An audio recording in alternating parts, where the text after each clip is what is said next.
I didn't decide to go into teaching, I fell into teaching. Although I think in some ways I was probably always meant to be a teacher. I loved school. I loved education. I was interested in teaching in some ways even in high school. And actually I had a 12th grade social studies teacher who taught a class it was called American Scene. And we read books about social problems. One of the books I read was Teaching as a Subversive Activity, which was this eye-opening book about how schooling ought to be and what the purpose of schooling should be, which was that you should question basically the status quo. And the purpose of teaching was to open up inquiring minds and to think about how, not how things are, but how they could be. I went to graduate school for American history, and I finished my master's and I was about to start a PhD program when I realized I didn't have the money. I thought, okay, let me work for a few years and then I'll go back to the PhD program. And I got a teaching job.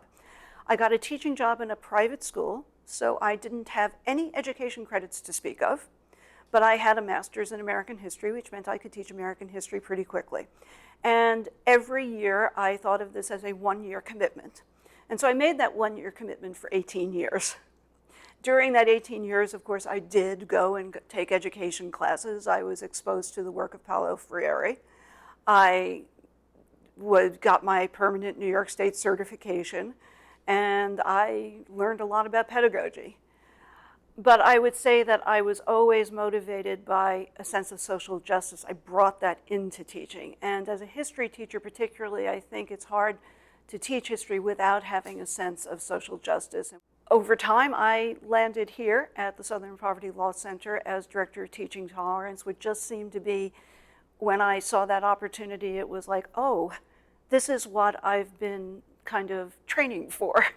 And it's a wonderful opportunity because it combines that interest in social justice with a deep knowledge and caring about teaching, and with a deep connection to teachers. I've worked as a teacher or with teachers for nearly 40 years.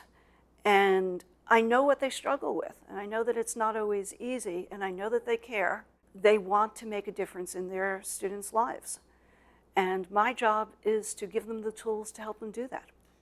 I think that the first step is to find at least one other person who wants to have the same kind of conversation or has the same concerns.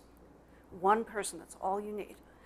And then to sit down with that one person and start having a conversation.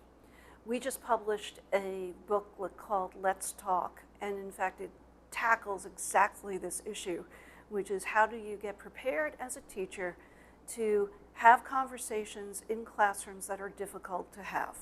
And those might be classroom conversations about race, they might be conversations about ethnicity or immigrant status, they might be conversations now about the current presidential election.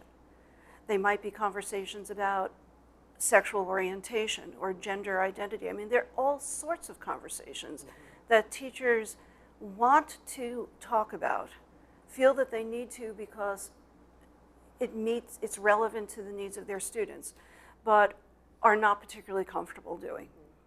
I like coalitions. I like coalitions because you get strengths from different places. You may not have all the capacity locally that you need. What you talked about, you know that you may have a school that has only one or two people who are ready to go to the next step, who are ready to take action, and they need the support of allies in another place sometimes. They may not have the allies right there in their own building. The wonderful thing is that coalitions can be virtual at this point. So you could have a statewide network. You could have coalitions of individual teachers and counselors and administrators from school together with community groups, perhaps religious groups. There are other organizations like Not in Our Town and Not in Our School, which are also very, very good at bringing groups together. And what those coalitions always do is they start out with, here's where we want to be. This is the kind of community we want to be.